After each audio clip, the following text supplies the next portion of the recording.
Sir, गलत बात तो है ही, लेकिन संघ का इतिहास या इस वक्त की जो पार्टी है उसका इतिहास तो आप देखिए। नेहरू और उनकी भतीजी की बहन कौन थी, उसके साथ की फोटो को भी इन्होंने गलत तरीके से लोगों के सामने पेश किया।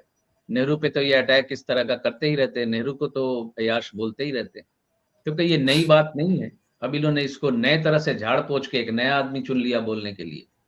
तो वही बात तो मैं बोल के हटा हूं कि जितना लो होते जा रहे हैं, जितना लो होते जाएंगे, इसका खामियाजा सबको भुगतना पड़ेगा। और ग्रह स्थिति तो निश्चित तौर पे दायी है ही इसके लिए, इसमें कुछ कहने करने को है नहीं। और मैं समझता हूं ये बातें, जैसे किसी पुरुष का किसी स्त्री के साथ संबंध होना, दोनों का आपस में मिलना, अगर दोनों का अपने कॉन्सेंट में है तो इन बातों को राजनीति में खींच के लाना ही नहीं चाहिए।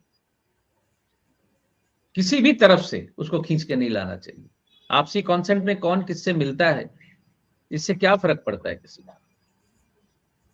कुछ सीमा तक अगर कुछ लोगों को हम माने कि चलो ठीक है, लेकिन ज्यादातर की मानसिकता ऐसी ही है। और ज्यादातर ईमानदार इसलिए भी हैं कि उनको बेईमानी का मौका नहीं मिला। ये भारतवर्ष की क्या, पूरे विश्व की स्थिति है। या धर्मपरायणता, धर्मभीरुता भी काम आती है इसमें, कि लोग पाप पुण्य से डरते हैं।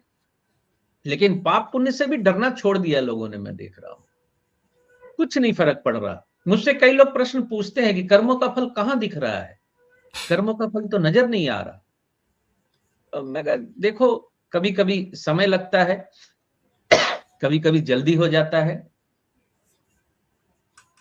लेकिन कर्म फल तो मिलता ही है। आज आप देख लीजिए, हमारे पूज्य एक बहुत सीनियर लीडर एल के आडवाणी जी किस तरह से कॉर्नर्ड हुए पड़े हैं। ये भी तो कर्म फल ही है, क्योंकि 1990 में मंडल के विरुद्ध कमंडल निकाल के जो इन्होंने खेल शुरू किया, उस खेल का खामियाजा आज भुगत रहे हैं सब। और वो सिंह साहब का और इनका मिला जुला खेल था कि हम ये निकालेंगे, आप ये निकालना, और डिरेल कर देंगे पूरी चीज को। वो बोफोर्स की चाबी मेरे पास है बोलकर प्रधानमंत्री बन गए, लेकिन आज तक ईमानदार कहलाते हैं। मैं तो सोशल मीडिया की चर्चा पे बड़ा बड़ा ध्यान रखता हूं, मैं कमेंट नहीं करता हूं, क्योंकि सोशल मीडिया इतना लो हो चुका है कि आप एक कमेंट करेंगे तो कोई ना कोई किसी ना किसी पक्ष का, आईटी सेल का, उठ के आके आपको गालियां देगा सीधे। वो शब्द पे चर्चा नहीं करेगा, वो मुद्दे पे चर्चा नहीं करेगा, वो सीधे आप पे अटैक करेगा। तो ये पर्सनल अटैक करने की जो परंपरा चल निकली है, ये देश को कहां ले जाएगी। अब आने वाला वक्त देखेगा, हम क्या कर सकते हैं सर। इसी से जुड़ा हुआ एक्सटेंशन सवाल है वो एप्स्टीन फाइल का। कुछ फोटोग्राफ तो आने शुरू हो गए हैं एप्स्टीन के साथ में, और इन्हीं एप्स्टीन फाइल में जहां राहुल गांधी को अय्याश कहा गया, अब मोदी को अय्याश कहा जा रहा है, तो एप्स्टीन फाइल में राहुल गांधी का नाम नहीं है सर, नरेंद्र मोदी का नाम है। और जिस स्टीव बैनन ने कहा था कि मोदी ऑन बोर्ड, मेल में लिखा हुआ है, वो स्टीव बैनन की पिक्चर परसों आ गई सर, वहां पर पिक्चर आ गई एप्स्टीन के साथ में इसके ऊपर। और कहीं ना कहीं सुब्रमण्यम स्वामी ने भी कहा था इस बारे में कि भाई डरो, बीजेपी की मीटिंग बुलाओ, बड़ा खतरा है हमारे ऊपर, एक हमारे चरित्र के ऊपर बड़ा दाग आने जा रहा है साहब। ये सर, मैं कुछ और कहना चाहता हूं, क्योंकि ये बिल्कुल ही हमारे देश के प्रधानमंत्री के साथ जुड़ा हुआ मुद्दा है, देश के साथ जुड़ा हुआ मुद्दा है। मैं इस पे कुछ वक्तव्य नहीं करूंगा, लेकिन मैं एक दूसरी बात इसी से मिलती जुलती जुड़ती हुई कहना चाहता हूं। रशिया और आपके अमेरिका, या CIA या KGB, इन दोनों फॉरेन एस्पाइनीज जो संस्था रही है, इन दोनों का ये पैटर्न रहा है पिछले 50 साल से कि KGB के बारे में तो कहीं मैंने पढ़ा था कि ये लोग 3-4 चीजें रखते थे अपने पास। एक अश्लील साहित्य, एक धन, और स्त्री, और एक चौथी चीज भी रखते थे जिसको आजकल गे कहते हैं, यानी पुरुष के साथ पुरुष का संबंध। और KGB की जो थिंक टैंक की जो सोच थी, वो ये थी कि ये चारों चीजें ऐसी हैं कि इनमें से किसी एक में इंसान फंसेगा ही फंसेगा। चूंकि वर्ल्ड को अमेरिका ने, रशिया ने कंट्रोल किया पिछले 40-50 साल तक। यूएसएसआर जब तक था तब तो रशिया बहुत शक्तिशाली था उस वक्त में। आज भी रूस बहुत कमजोर नहीं है, महाशक्ति में गिनती आती है उसके। मैं कभी कभी सोचता हूं, क्योंकि इन दोनों देशों ने दूसरे देशों में अपने लोग बैठाए सत्ता के शीर्ष पे, क्या सत्ता के शीर्ष तक पहुंचने का रास्ता उन चारों ट्रैप से होकर गुजरता था?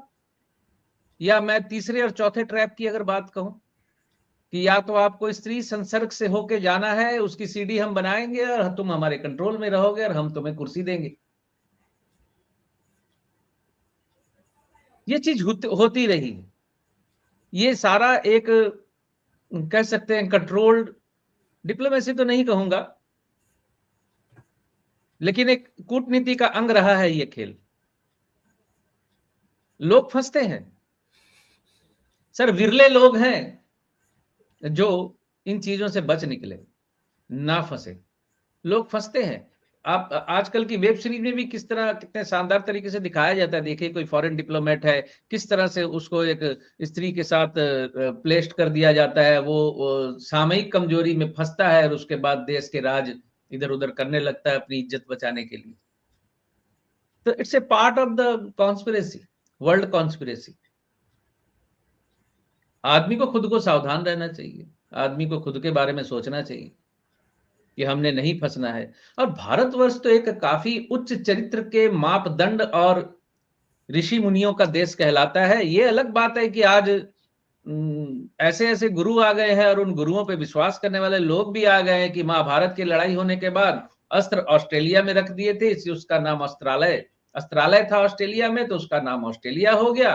और रशिया का भी इन्होंने क्या ऐसा कुछ बोल दिया, हाँ सारे ऋषि मुनि रशिया से ही आए थे, या रशिया में हमारे ऋषि मुनि सारे पैदा हुए थे, इसलिए उसका नाम रशिया है। तो ऐसे वक्तव्य देने वाले गुरुदेव हैं और ऐसे वक्तव्यों पे तालियां बजाने वाले और चरण छू कर प्रणाम करने वाले चेले भी हैं। तो ये तो आईक्यू का स्तर है हमारे भारतवर्ष के। हमारे और आपके जैसे लोग बोलते रहते, बोलते बोलते थक जाएंगे, लेकिन कोई फर्क नहीं पड़ेगा। कुछ लोगों को मेरी बात बुरी लग सकती है, मैं जो बोल रहा हूं, अस्त्रालय से ऑस्ट्रेलिया बन गया, और वो क्या कहते हैं, ऋषि मुनि की वजह से रशिया बन गया। कौन है ये लोग जो बोलते हैं और कौन है ये लोग जो विश्वास करते हैं? बोलने वाले तो बहुत चालाक है, उनको मालूम है वो झूठ बोल रहे हैं। मैं बड़ा स्पष्ट बोल रहा हूं आपको, बोलने वाले बड़े चालाक हैं। मैं कई बार इस प्रोग्राम में बोल चुका हूं। जो सीनियर लीडर्स हैं, आप कभी कोई प्रश्न करते हैं ना कि गिरिराज सिंह ने ये बोल दिया, उन्होंने वो बोल दिया, अरे वो अनजान नहीं है, उनको इतिहास की जानकारी है। आप कोई भी ये ना सोचे कि उनको इतिहास की जानकारी नहीं है। वो साधारण व्यक्ति के समझदारी का लेवल चेक करने के लिए ये शब्द बोलते हैं, और साधारण लोग उस पर तालियां बजाते हैं, तो वो समझ जाते हैं इन भेड़ों को तो कहीं भी गर्दन में रस्सी बांध के हाँक दो, ये लोग चले जाएंगे, इनको कुछ आता जाता नहीं। आपको लगता है कि राजनाथ सिंह जी ने कुछ दिन पहले जो एक बयान दिया, किस बात पे, पटेल जी पे और नेहरू जी पे, किस बात पे मुझे याद नहीं आ रहा है, राजनाथ सिंह जी को इतिहास मालूम नहीं है? ये सोचने की गलती मैं नहीं कर सकता, कोई ना करे कि उनको मालूम नहीं है, उनको सब मालूम है। लेकिन आपका आईक्यू टेस्ट किया जा रहा है, हमारा आईक्यू टेस्ट किया जा रहा है, और हम उस आईक्यू टेस्ट में 100 नंबर से पास हो रहे हैं, बिल्कुल फर्स्ट क्लास, मास्टर डिग्री लेकर।